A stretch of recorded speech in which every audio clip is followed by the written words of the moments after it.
আলোচ্য নিয়ে কিছু প্রশ্ন করি নাকি? আসসালামু আলাইকুম রহমতুল্লাহ। আমরা আবার চলে আসলাম। আমাদের আজকের টপিক হচ্ছে আলোচ্য। আঙ্কেল, আলোচ্য বলতে কি বোঝায় একটু বিস্তারিত বলেন। আলোচ্যর অর্থটা হলো যে আপনি যে বাসায় থাকবেন সেই বাসার ফিটনেস, অর্থাৎ কমনের থেকে একটা ফিটনেস, যে এই বাসাতে আপনার থাকার মানে বসবাস করার যোগ্য সবকিছু আছে, ফিটনেস, এটা হলো আলোচ্য।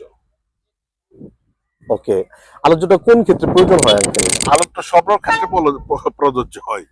প্রয়োজন হয়, প্রয়োজন হয় রুচির জন্য, প্রয়োজন হয় কাট্টা সৌজন্যের জন্য, প্রয়োজন হয় আদার্স অন্য কিছুর জন্য প্রয়োজন হয়। আমরা শুনছি আঙ্কেল ফ্যামিলি আনার জন্য আলোচনা খুবই অবশ্যই অবশ্যই ইম্পর্টেন্ট, সব কিছু ইম্পর্টেন্ট।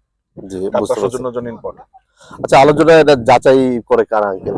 আছে হলো কমনে। কমনে? হ্যাঁ, কমনের রিপার্ট আছে, কমনে যাচাই করে।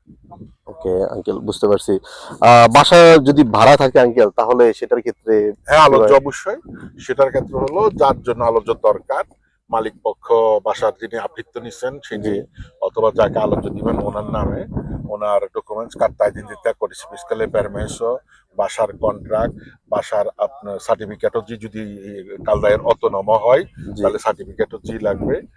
আর যদি আপনার এই আর দুইটার সাথে আবিলিতা যদি এই দুইটা থাকে তাইলে ওই 50 টাকার একটা বললে তো পেমেন্ট করার প্রয়োজন হয় না যে আইসারা কন্ট্রোল করবে, ঠিক আছে। আর আজিবিলিতা বা আবিলিতা যদি থাকে তাহলে সরাসরি অ্যাপ্লাই করলে কমনে কন্ট্রোল করে দিয়ে যায়। আর মালিকের থেকে ফিরমারা লাগবে, একটা কার্ডটা ফিরমারা লাগবে, ওটা কি কন্ডোমিনিও না অটোনমো কালদায়ার, সেই জিনিসটার একটা ডিক্লারেশন লাগবে। মালিক পক্ষ থেকে তার ডকুমেন্টসও লাগবে, যিনি মুরুর মালিক। আলোচ্য তো আমরা আঙ্কেল সেই কমনের থেকেই করবো। জি, ওকে। আচ্ছা আঙ্কেল, শেষ একটা প্রশ্ন একটু বলে দেন, সেটা হচ্ছে মানে এক কথায় এটা বলে দেন, সেটা হচ্ছে হসপিটালিতা, রেসিডেন্সিয়া, আলোচ্য, তিনটা সম্পর্কে একটু বলে দেন। আলোচ্য হলো বাসার ফিটনেস, আর রেসিডেন্স হলো তোমার এখানে স্থায়ী ঠিকানা, আর হসপিটাল হলো তোমার একটা টেম্পোরারি আসছে, টেম্পোরারি ঠিকানা ছিল। ওকে, অসংখ্য ধন্যবাদ আঙ্কেল। ধন্যবাদ তোমাকে। আসসালামু আলাইকুম।